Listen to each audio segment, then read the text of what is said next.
Hi guys and welcome back to my channel. Look how pink and shiny I look. Why am I under... I don't care. I've kind of given up today. I've had a very long and difficult day. I had to go to the dentist. That's always... I'm kidding.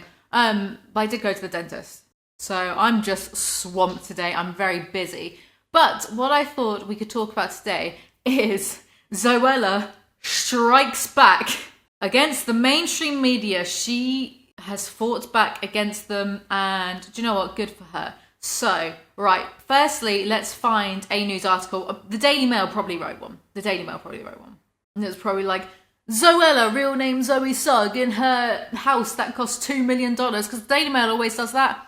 Seriously, look how pink I am. Let's normalise being pink. Exam board drops YouTube star Zoella from the GCSE syllabus after she posts best sex toy reviews. I have a lot of questions already. Why the fuck is Zoella on the GCSE syllabus? It's been a while since I've done my GCSEs, but I mean, not music, cooking, maybe. Surely not English language and literature. Definitely not maths or science. Why is a YouTuber in the GCSE curriculum? I don't know what's going on. Exam board AQA said Zoe Sugg, 30, would be removed from media studies. Oh, there we go. Problem solved. Why is Zoe Sugg in media studies? No offence, Zoella, but she's not like that, not as relevant as, say, I don't know, Emma Chamberlain or Charlie D'Amelio. But neither of those are English, I suppose. PewDiePie, well, he's not English, he's Swedish, but he lives in England. Why am I not in the GCSE curriculum for English literature and language for my hit novella about Piers Morgan shagging a sausage roll? Why am I always passed over, no matter what? I can't do that much more in terms of attention seeking than this profession. How can I attention seek even more so that I start... Firstly, I'm passed over for documentaries. ITV don't want me to be in The Only Way is Essex. Gutted about that one. Haven't tried out for Made in Chelsea yet. Probably going to be a no as well. Why am I not on TV? Why does no one take me seriously? I can't even take myself seriously. Review: the best sex toys to spice up your life in 2021 was put on her website. AQA head of curriculum said her recent content isn't suitable for GCSE students. What content of hers was suitable for GCSE students in media studies? I feel bad for these kids now, no offence, Zoella, but imagine being in media studies and it's like, oh, well, for this bit of coursework, we've got to look at Zoella's Vlogmas 2017. When they're missing out on the big Alizee writing about Piers Morgan and his cocktail sausage.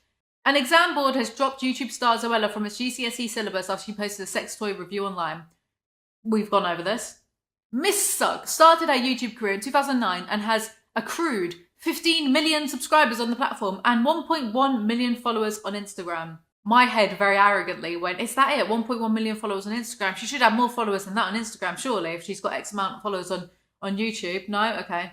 On January 13, Zoella's website reviewed a range of vibrators, including a Rampant Rabbit G-spot stroking vibrator. Why am I laughing? I'm an adult. I shouldn't be laughing at this. I'm part of the problem. A womanizer duo rabbit vibrator, a Tenga egg penis masturbator, and a device simply named the Fireman.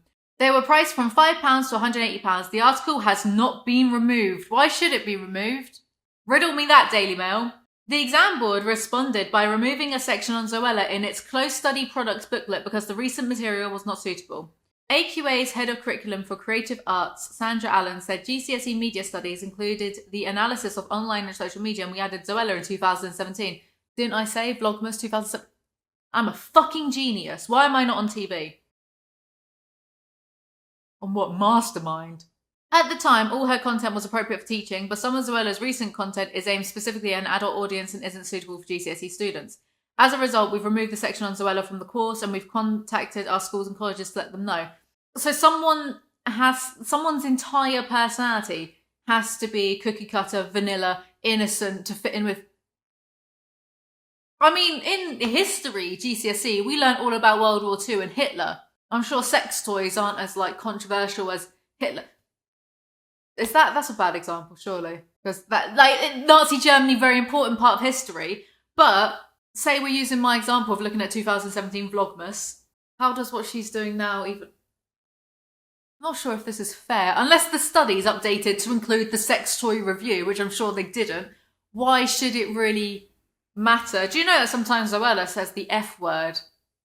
Well, that's not suitable for teenagers. Teenagers never use the F word. Do you know what I mean? Then they've got pictures of the dildos. A spokesman for Zoella told The Sun, as a woman in her 30s who has been creating content online for over 10 years, Zoe has naturally matured and evolved in that time as her audience. They added that the article appears on Zoella's lifestyle website that covers topics ranging from mental health to sex and fertility, which has a demographic of 25 to 34-year-old women. I said this in my fucking video about it. I said I don't think it's fair that people are saying, oh, Zoe has a teenage audience, because I just don't think that's the case. She's been on YouTube for like 12 years. Her audience would have grown up. How many 14-year-olds are really paying attention to what's... Sorry, so maybe it's mean, but look, 14-year-olds are probably more interested in Emma Chamberlain and Charlie D'Amelio. I'm just saying. The exam board reassured students who have already studied Zoella that they will not be penalised if they reference her in their exams next year. Zoella has also launched a twin beauty and homeware product range, reported revenues of around 3.8 million per year. How is this relevant to her doing a sex toy review, Daily Mail? See, they always do. Are you not going to mention her £2 million mansion or office or what the fuck ever? But what has that got to do? This got nothing to do with anything. It's like the Daily Mail is trying to say it's outrageous that this person who did a sex toy review made almost 4 million. Like, don't you hate this person, Daily Mail readers? Should we send bags of flaming dog shit to her front door? Do you know what I mean? What is your get? Why are you... It's got nothing to do with the actual article, so why are they referencing it? It's... Am I defending Zoella? I am defending Zoella here, I think. Also an author, Miss Sugg signed a free book deal with Penguin Books. Her debut novel, Girl Online, broke the record for highest first week sales of a first-time novelist. Okay, that's nice. Cool story, bro. Let's see some of these comments. Adult human woman enjoys sex. Shocker. Outrageous. Don't let the kids know. Fireman, you could not pick it up. Who wants to be the one to tell the exam board that 15, 16-year-olds already know about the birds and the bees and most likely have some of these products being reviewed? I sincerely hope not. I don't doubt boys do it, but I don't like this. All right, Josh, right? So it's okay that 16-year-old boys masturbate or have, like, sexual experiences, whatever, but girls, oh no, they've got to be pure. They've got to be virgins until they get married. That's a good one. Why was she on the syllabus in the first place? I know I said that, but it made sense with the media studies thing. Why are we teaching our kids this influencer nonsense as a career choice? Right, Finderella from Belfast, I don't want to alarm you, but Zoella's house, yeah, her mansion, I think it cost like $2 million, and, you know, she made 4 million last year, apparently, in sales last year, so maybe it actually is a valid career choice. What's that even? That's such a boomer way of thinking that sometimes I fall into. I sometimes go, no, this isn't valid. What am I doing in my life? What I do is not valid in the slightest. And it doesn't make sense that I think this, because this is simply entertainment. People like entertainment. When you watch Mock the Week and 8 out of 10 Cats, I'm not saying that I should be on Mock the Week and 8 out of 10 Cats. I'm just saying, right? Most comedy is based off of taking the piss out of other people, yeah? And it's valid. And what I do, taking the piss out of other YouTubers, is in itself kind of valid. It is. It's just entertainment, right? It's a very boomer, outdated mode of thinking. Be like, oh, this nonsense isn't a career. It's not a career unless you're down in the coal mines. All right, Daily Mail commenter, are you down in the coal mines? Probably not. But I hate that because sometimes I'm not boomer minded, but sometimes it gets to me a bit too. No one's ever said to me, what you do isn't valid. No one. It's just laugh, really, isn't it? In fact, people like that I do this, hence why I have a following. Where am I going with this? But sometimes I doubt myself and this profession. I doubt it because people like this being like, that's not valid, this isn't valid, blah, blah. When it's just entertainment. I don't really understand why people enjoy watching Zoella and Ralph in the first place. I don't understand. I didn't really see the allure of the Chubby Bunny Challenge. But it's still entertainment, I guess. It's a bit mindless, but that's okay. People can enjoy what they want. So, shut up, Daily Mail readers. Anyway, Zoella then put on her story over the weekend when the story broke. She went off on one on Instagram and I agreed with her, so let's read. For those who aren't aware, the Zoella website is not just me reviewing things, it's a passionate team of women, right, there's women all capitals, I don't know why, Zoella, stop shouting at me please, writing about things that women are interested in, and we've worked hard to include more women's health conversational articles, and basically just more grown-up content as our main demographic is 25 to 35-year-old females, not 16-year-olds. However, if the curriculum had done their research before just going, oh, Zoella, her audience are teens, right? They probably would have discovered countless posts about periods, masturbation, sex, fertility, alongside the newer posts they're referring to. Alongside this, I actually disagree that teens shouldn't be learning about this stuff. Maybe not in their bloody curriculum exam, but how else are teenage girls going to find out more about being a woman? I wish I had a website like Zoella when I was growing up. Alright, suck your own dick once as much, Zoe. Instead, I had Ms. Magazine problem page. Are you trying to tell me that your 16-year-old daughter doesn't know what a sex toy is or that she's not exploited her body at all?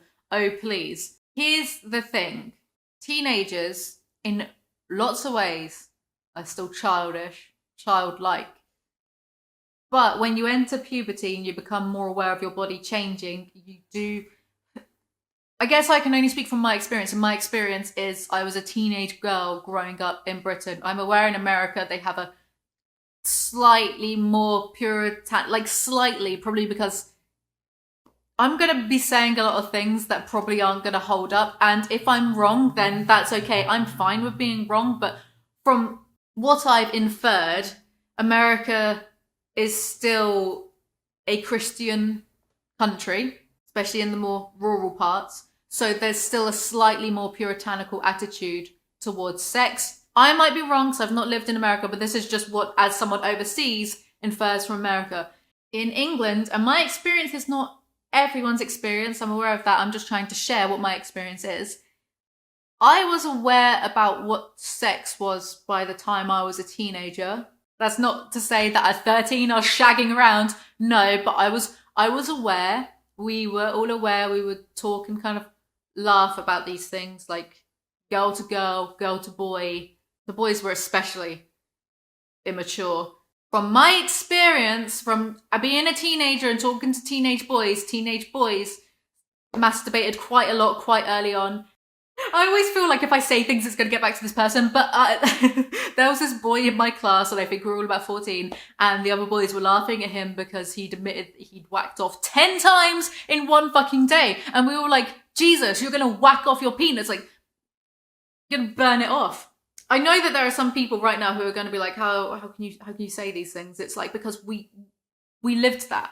We were teenagers, we would talk about this. I became sexually active at... Why am I sharing this with the internet? I became sexually active at the age of 15. And this is not an argument for if teenagers want to act like adults, they should be treated like adults. No way. Like, as an adult, you're an adult, but I think some people need to remember what it was like being a teenager. And it was this weird, for me and many other girls in my school, it was this weird mess of hormones and experiencing boundaries, not even establishing boundaries. The thing is like, this stuff needs to be talked about more. So, like, the sex education in my school it was shit.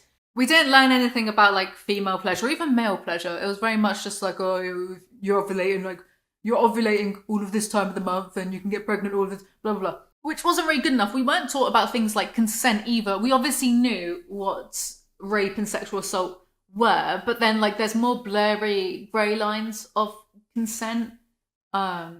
We weren't taught things like, if you're drunk and someone takes advantage of you, that's sexual assault. When I was growing up, we just weren't taught about a lot of things, and teenagers experiment with each other.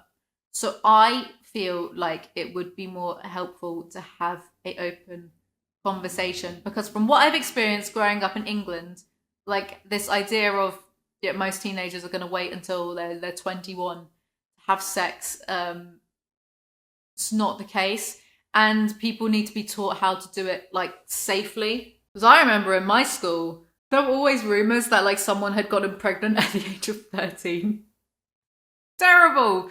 What I'm trying to say is that at the age of 14, 15, 16, I knew I knew what sex toys were. I knew what sex was. I knew that my boy mates, when I was 15, all watched porn and whacked off furiously. But female masturbation was kind of looked down upon by peers. I don't know if that's still the case nowadays. This is a very candid conversation that me and you are having right now, and it feels a little bit awkward. But yeah, it was kind of the consensus that, oh, boys, they're allowed to watch porn and masturbate, but girls masturbating, ew, you're fucking weird, slut. That kind of thing, which obviously isn't helpful. I'm debating in my head how honest to go. I think we can leave it at that. I think it would be helpful to, I mean, because teenagers, like, they're childlike in many ways and a little bit adult in other ways. There's a way to have conversations about this kind of stuff with it all still being very appropriate, right? You don't need to get into like the nitty gritty of, I don't know, anal beads. My mum watches my videos. I'm so immature. It shouldn't be falling down to me to start this conversation with people. I'm too immature. I just laughed at the notion of anal beads. You can't act like, oh, 15-year-olds. When I was 14, I was smoking weed. Yeah, I tried my first cigarette at 14. I think I tried alcohol at 13. By 14, I was like smoking weed.